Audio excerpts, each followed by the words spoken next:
आने वाला हमारा सनातन हिंदू धर्म का हर एक बच्चा समझाएगा कि भारत में हिंदू अगर अपने धार्मिक चीजों से दूर भागा तो भारत का विभाजन, भारत का टुकड़ा ये मुसलमान करके मानेंगे। संदेश खाली जो इलाका है, मुर्शिदाबाद है, असम का ले लीजिए, जो बांग्लादेश के सटे हुए इलाके हैं, वहां से हिंदू नहीं जीत सकता। वहां से जीतेगा तो मुसलमान ही जीतेगा। कटिहार वाले इलाके में देख लो, हैदराबाद से आदमी उठ के केवल धर्म के नाम पर 5 ओवैसी का विधायक चुन गया कि नहीं बिहार में। वहां पे कोई हिंदू नहीं था कि जो जीत सके, नहीं जीत सकता, क्योंकि वहां पे बहुसंख्यक मुसलमान है।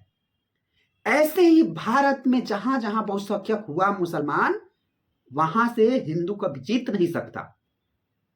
और उसी वोट बैंक को साधने के लिए हमारा अपोजिशन इरेडिकेशन ऑफ सनातन हिंदू, हिंदुओं को मतलब खत्म करने की प्रोग्राम चला रहा है। जो फरीदाबाद का डॉक्टर मॉड्यूल था, अमोनिया नाइट्रेट का जखीरा जो बरामद हुआ, 200 से ज्यादा मुस्लिम डॉक्टर पकड़े गए दिल्ली ब्लास्ट में, किसी का दिल नहीं पसीजा। उस पर ये दिग्विजय सिंह जैसे, मसूद जैसे, इनके जो इमरान प्रताप गढ़ी है, ऐसे ऐसे नेता आकर क्या कहते हैं, जो महबूबा मुफ्ती है उसका पूरा खानदान है, क्या कहता है कि माइनॉरिटी पर जो कानूनी रूप से कार्रवाई हो रही है, इसके वजह से बांग्लादेश में हिंदू मारा जा रहा है, उसके वजह से बांग्लादेश में हिंदू मारा जा रहा है। कोई लॉजिक है? कार्रवाई ना करें तो भी खराब, कार्रवाई करें तो भी खराब। क्यों? केवल वोट बैंक को साधना है। केवल वोट बैंक की लीला क्यों चल रही है? क्यों आखिर सनातन हिंदू धर्म को बदनाम किया जा रहा है? क्यों ऐसी चीजें आ रही है जिससे सनातन हिंदू धर्म खत्म हो? और इसका रिस्पॉन्सिबिलिटी केवल अपोजिशन सरकार को ही नहीं है, आम जो पब्लिक है, आम जो नागरिक है, उनको समझना पड़ेगा हमारा इतिहास क्या है, हम इतने वर्षों तक क्यों गुलाम रहे, हमारा डिवीजन क्यों हुआ, अखंड भारत का डिवीजन क्यों हुआ। जब तक सनातन हिंदू इस पर सोचना नहीं चाहेगा, तब तक कुछ होने वाला नहीं है। जहां जहां भारत में मुसलमान बहुसंख्यक हुआ, उसके बयान देखो, वहां पे किसी हिंदू को चलते फिरते ऐसे पूजा अठजाम करने की इजाजत नहीं है। मैं खुद इसका एग्जाम्पल हूं। जब 2016 में मैं वेस्ट बंगाल उत्तर 24 परगना में पढ़ता था, वहां पे ट्यूशन टीचर था, वहां के मौलाना मुफ्तियों ने मुझे घेर लिया था कब्रिस्तान के पास।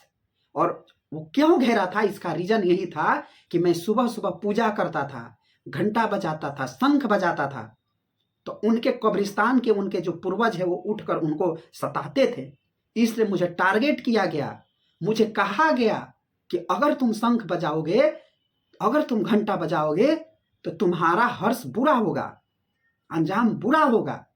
फिर मैं डरा सहमा, उस समय मैं बहुत डरा था।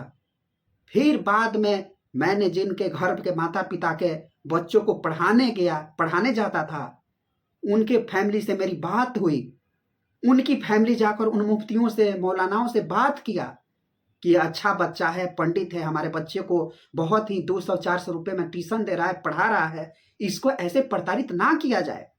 ये था, ऐसे होता है रोकने की तैयारी, ऐसे होती है काटने की तैयारी। हम 5 साल डर भय के मारे वहां पे रहा, और सोचो जो वहां पे 4-5% जो हिंदू है उन पर क्या बीतती होगी। यह ममता दीदी नहीं समझती, केवल वोट बैंक के लिए।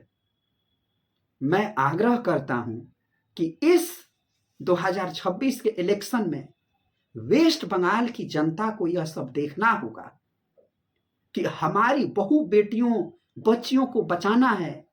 पश्चिम बंगाल में मुर्शिदाबाद नहीं होने देना है, जो वहां पे संदेश खाली नहीं होने देना है, जो घर से खींचकर उनके बेटों और उनको पतियों को मार मार कर काट कर मौत के घाट उतार दिया, ये नहीं होने देना है। तो पश्चिम बंगाल की सरकार को हटाना जरूरी है। उसका अहंकार हो गया है कि यह जब तक दीदी है तब तक हम लोग मुसलमान सेफ है। ऐसा नहीं है, यह पश्चिम बंगाल के जो जन्मधात्री मुसलमान हैं उनके लिए भी खतरा है। केवल तुम जो ओरिजिनल मुसलमान हैं पश्चिम बंगाल के, उनके रिसोर्स पे जो बांग्लादेशी घुसपैठिया रोहिंग्या मुसलमान हैं, वो लोग आपके चीजों पर, आपके रिसोर्सेस पर आक्रमण कर रहे हैं, वो आप पर हावी हो रहे हैं, और तुम लोग मजहब के नाम पर उनको भाईचारा करके बुला रहे हो। ये तुम्हारे लिए भी खतरा है। ईरान में क्या हो रहा है? वहां पे तो कोई हिंदू नहीं है, फिर वहां पे आंदोलन क्यों हो रहा है, जिनसी आंदोलन? पाकिस्तान में तो हिंदू उतना बहुल नहीं है, फिर भी वहां पे इमरान खान को क्यों प्रताड़ित किया जा रहा है? वहां पे क्यों आपस में एक दूसरे पर बम लगाकर फट रहे हैं? क्यों जो पीओके वाला इलाका है उस पे आक्रमण हो रहा है? वो भी तो मुसलमान ही है ना। ये कभी सुधरेगा नहीं। जो जो जातियों में बटा धर्म मजहब के नाम पर बटा, उनका सत्यानाश होगा। इसलिए हम कहते हैं जोर लगाओ इस पर, मां मार्टिर मानुष को बचाने की चिंता रखनी चाहिए पश्चिम बंगाल के वोटरों को, और इस समय दीदी को उखाड़ कर फेंकने की जरूरत है।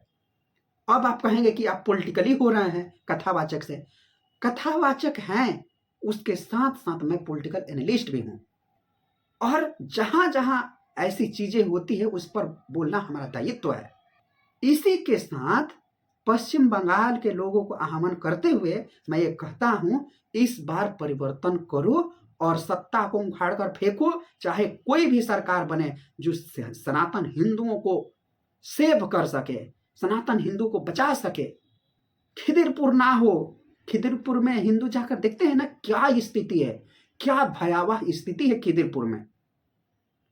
आप खिदिरपुर में कोई main stream north east south east का बंदा जाके देखे खिदिरपुर में क्या स्थिति है। आप रियलाइज नहीं कर सकते कि खिदिरपुर भारत का ही अंग है क्या। चारों तरफ मुसलमान मुसलमान और मुसलमान, उसमें 60% ही भारतीय मुसलमान है, बाकी सारे रोहिंग्या घुसपैठिया है, फिर भी उनको बचाया जा रहा है। इस बात को रखते हुए मैं आज की इस पॉलिटिकल एनालिस्ट और सनातन हिंदू धर्म के प्रति बढ़ रही दुरिया को बहुत ही क्लोज करने, हिंदू धर्म सनातन हिंदू धर्म को बढ़ाने की चिंता करते हुए मैं पाड़ी की यहीं पे विराम करता हूं। जय श्री कृष्णा, जय श्री कृष्णा, जय श्री कृष्णा।